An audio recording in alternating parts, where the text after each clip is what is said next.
দিবস উদযাপন অনুষ্ঠানে সম্মানিত সভাপতি মনে করি, আমি সবসময় চেষ্টা করি নিজের কথা না বলে যারা কাজ করেছে, যারা ত্যাগ স্বীকার করেছে, আমি তাদেরকে সবসময় হৃদয় ধারণ করি এবং সত্য কথা বলি। আজকে 5ই আগস্ট এই জুলাই দিবস ভাই একদিনে আসি। আপনি মুড়ি ভাজবেন, হঠাৎ করে মুড়ি যদি তাওয়ার ভিতরে দেন, মুড়ি ভরবে না। মুড়ি ভরতে হলে আগে পাল গরম করতে হবে, উত্তপ্ত করতে হবে। আমি প্রকাশ্যে আমি বলতে চাই, এই 17 বছর পর্যন্ত যারা পাল গরম করেছে, ভোলা জেলা বিএনপির সদস্য সচিব রাইসুল আলমের নেতৃত্বে বিএনপি প্রতিটি কর্মী এত কষ্ট করেছে, আমি তাদেরকে বাগানে মশারি টাঙিয়ে ঘুমোতেও দেখেছি। বিএনপির অনেক কর্মী রায়দি মামলায় পড়ে তারা তাদের বিছানায় অনেক দিন পর্যন্ত ঘুমাতে পারেনি।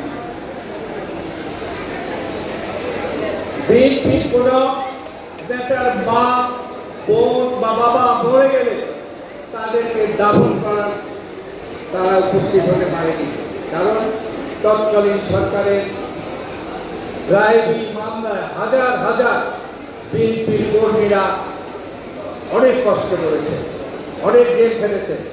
তেমনিভাবে জামাত ইসলামের অনেক নেতা কর্মীরা ত্যাগ স্বীকার করেছে এবং জীবন পর্যন্ত ফাঁসি কাছে ঝুলতে হয়েছে।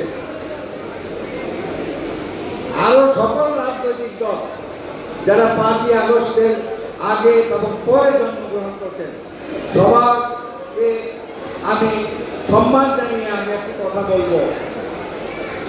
ভাই, আমরা সব কিছুর মধ্যেই বিতর্ক জানি, কে ছিল কে ছিল না, কে থাকবে কে থাকবে না, কিন্তু আমরা কেউ আত্মসমালোচনা করতে জানি না। আমি যদি আপনার মূল্যায়ন করতে সক্ষম না হই, আমি বুঝি যে আমারও মূল্যায়ন হবে না। আপনাদের ভোলার জনগণ নন্দিত নেতা মাননীয় এমপি, আমাদের দেশে এত বিতর্ক কেন হয়? আমি পাইনি আমাকে ছিল না।